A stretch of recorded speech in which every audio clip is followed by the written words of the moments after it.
Olá, eu sou Leonardo Scabini, sou aluno de doutorado, estou no terceiro ano, pelo grupo de computação científica, que é do grupo de computação interdisciplinar. Meu orientador é o professor Demir Bruno. O tema da minha apresentação é estrutura e funcionamento de redes neurais, as propriedades de redes complexas de neurônios artificiais.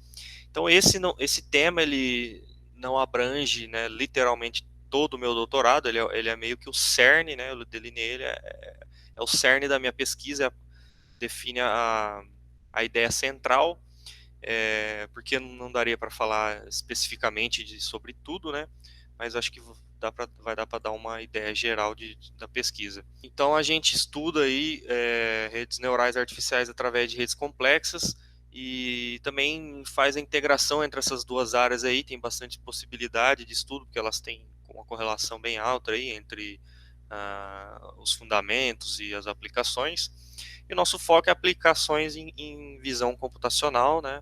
A gente explora aí esses modelos, esses conceitos aplicados em vários problemas, como por exemplo eu citei aqui, análise de textura e até também diagnóstico de COVID. A gente tem um trabalho publicado a partir de imagens de genossensores. Que não dá para citar todos os artigos, mas ao final eu vou dar um resumo sobre todas as publicações referentes a esse doutorado. Então, a nossa motivação principal é analisar redes neurais, porque esse tipo de modelo dentro da inteligência artificial se tornou predominante desde a difusão de Deep Learning, né? E a gente tem visto ele sendo aplicado em uma ampla área, uma ampla variedade de áreas. Deep Learning tem resolvido, tem trazido avanços aí em vários setores. Então, essa área se tornou predominante dentro da inteligência artificial e também é aí propulsionada pelo avanço do hardware, da tecnologia dos computadores, que permitem cada vez criar redes neurais maiores e com maior capacidade. Mas, né, essa grande difusão aí também causou que como que modelos black box, caixa preta, se tornassem comuns. Então, o que é o modelo caixa preta? Ele é a ideia de pegar um modelo e aplicar ele em algum problema sem entender exatamente como ele funciona, as propriedades internas e o que ele considera para tomar decisões, por exemplo. Então, como essas redes neurais estão muito grandes e muito complexas, o estudo dos fundamentos, das propriedades delas, não seguiu o mesmo ritmo do que a difusão desses modelos, né? Isso causa alguns problemas, por exemplo, para mencionar um problema famoso aí que foi quando o carro autônomo da Uber atropelou e matou uma ciclista. Isso trouxe bastante atenção, né, para esse tipo de modelo, porque o pessoal a princípio não sabia descrever ou entender por que o sistema atropelou, detectou o ciclista, mas não freou, enfim. Causa uma preocupação considerável aí, porque esses modelos estão sendo aplicados cada vez mais em tarefas críticas. E um exemplo aí que a gente pode citar, né, que dentro desses problemas, desses modelos, são os adversarial attacks, ou ataques adversários, ou exemplos adversários, que é um dos comportamentos estranhos aí que eu chamo aqui. Nesse exemplo específico, você acha, é uma propriedade que o pessoal descobriu, então isso acabou se tornando uma área em si, os ataques adversários, é uma propriedade onde você consegue induzir distúrbios minúsculos nos dados e causar um resultado tremendo na performance, na precisão da rede neural. Então isso chamou bastante atenção e é um dos centros aí de críticas desse tipo de modelo. Então, dessas várias propriedades que eu mencionei aí, a gente percebe bastante similaridade com sistemas complexos, né? Então, vem aí a ideia de uma abordagem interessante de estudar esse tipo de sistema seria através de Network Science, ou ciência das redes, ou redes complexas, que foca em analisar sistemas, né, não lineares e dinâmicos, sistemas complexos, né? E, curiosamente, não tem muito pouco trabalho fazendo esse tipo de abordagem. A maioria das abordagens com Network Science, na verdade, estudam redes neurais biológicas e não redes neurais artificiais. Então aí vem a nossa principal motivação, né, combinando as coisas. Então essa é a proposta para o doutorado, é aplicar isso, focar isso em redes neurais artificiais. Então para essa apresentação específica, eu vou falar mais especificamente de explorar, né, a nossa ideia de explorar as propriedades de redes complexas de neurônios artificiais, né, como uma forma de analisar o funcionamento e a performance de redes neurais. Lembrando, como eu mencionei, a gente foca em problemas de visão computacional, ou seja, imagens, que é uma das áreas aí mais difundidas dentro de machine learning. Então, nossos dados são imagens que podem abranger aí vários problemas diferentes, detecção de objetos, classificação de texturas, né, de imagens microscópicas. Então, tem uma ampla variedade de problemas aí que podem ser abordados. E a metodologia, então, é aplicar redes neurais artificiais em cima desse tipo de dado e usar redes complexas para analisar, né, entender aí o que está acontecendo com essas redes neurais e integrar as duas coisas aí e de forma a descrever, né, propriedades complexas de redes neurais. Isso é seriam nossos objetivos, né, descrever mas de forma mais analítica e fundamental, e também usar é, as redes complexas para otimizar esses modelos, criar técnicas práticas e aplicadas que vão vir ser aplicadas a problemas reais. Então, a nossa metodologia, a princípio, a gente pensou em construir um dataset de redes neurais artificiais para a gente estudar elas. Então, a gente treina uma ampla variedade de redes neurais. Então, aqui, o nosso dataset, a gente treina 4.000 redes neurais diferentes, do tipo MLP-like, que, no caso MLP, seria essa arquitetura aqui, o Multilayer Perceptron, que é o Perceptron multicamadas, são neurônios totalmente conectados, divididos em camadas. E como que a gente cria o dataset? Então, explorando o espaço de sinapses. Então, a gente não varia a arquitetura em si, a gente varia as sinapses, que são a distribuição dos pesos iniciais, que, para quem não conhece a área de redes neurais artificiais, você define isso inicialmente de forma aleatória. E depois você treina e ajusta esses pesos aleatórios de forma que eles resolvam o seu problema.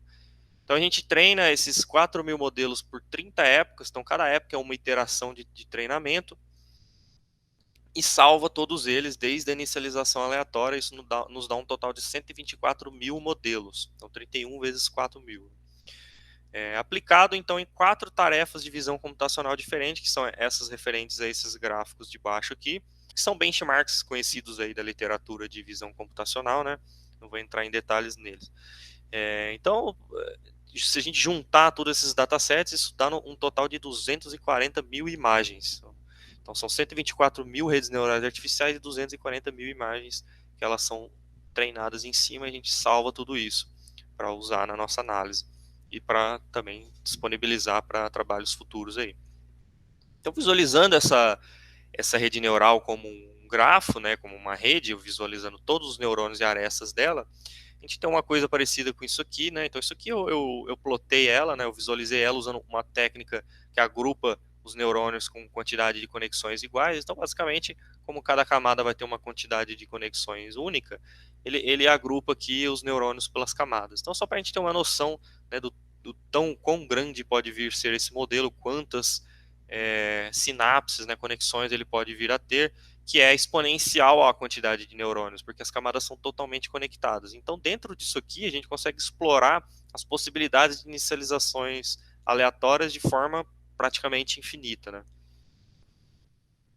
E aí, para analisar esses modelos, então, vem a ideia de usar redes complexas. Então, a gente usa medidas de centralidade, que medidas de centralidade são calculadas localmente para um dado vértice.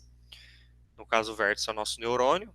E cada uma delas tem uma ideia diferente, né, uma abordagem diferente. Então, aqui eu coloquei 4 exemplos de medidas diferentes de centralidade, onde a cor vai determinar a magnitude da medida. Então, o vermelho seria o valor mais alto. Então, se a gente pegar, por exemplo, essa figura da direita de cima aqui, então os neurônios com maior centralidade estão no centro.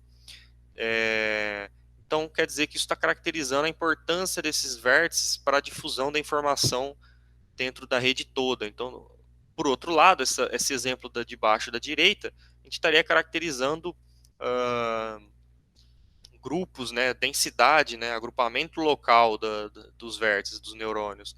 Então, cada medida aí vai ter uma abordagem diferente para caracterizar o neurônio. Então, a gente seleciona aí 8 dessas medidas, porque na literatura tem bastante, tem muito mais que 8, né? Mas a gente faz uma taxonomia aí, porque a gente tem que selecionar medidas que fazem sentido para redes neurais, né? Muitas delas não fazem, porque a rede neural é um grafo multipartido, né? É uma classe específica de grafo. então nem todas as medidas fazem sentido para ela. E também a gente considera o custo computacional. Tem medidas que são muito pesadas, então para ser calculado para todas essas redes neurais que a gente criou seria inviável. A gente faz uma taxonomia e seleciona 8 delas. E também a gente tem uma abordagem de agrupar essas medidas, que a gente chama de bag of neurons, né, sacola de neurônios. Então a gente agrupa neurônios similares baseado em descritores locais. Então o descritor local de um neurônio é o conjunto de medidas de centralidades dele, é um vetor. Então a gente aplica o caminhos, que é uma técnica clássica de agrupamento, para achar neurônios parecidos para agrupar eles.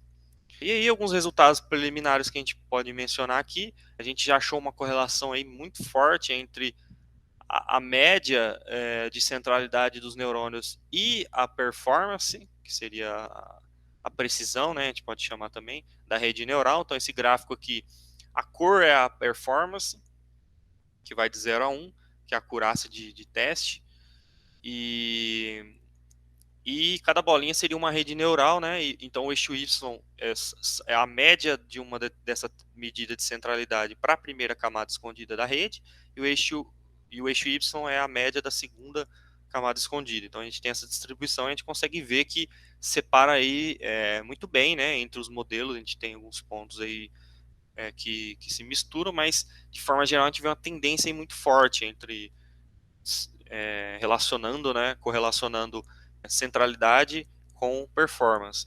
E aí, em cima dessas medidas, então aqui eu mostrei só duas, mas a gente tem as 8, né, que eu mencionei. Aqui eu estou mostrando o resultado do nosso agrupamento para 3 delas, que seria a gente aplicar o caminhos, né, o nosso bag of neurons em cima do, da, das medidas de cada neurônio. Então a gente descobriu que 6 tipos de neurônio aparecem nas nossas redes, né? Em média, em quase todos os casos, em média, são 6 tipos.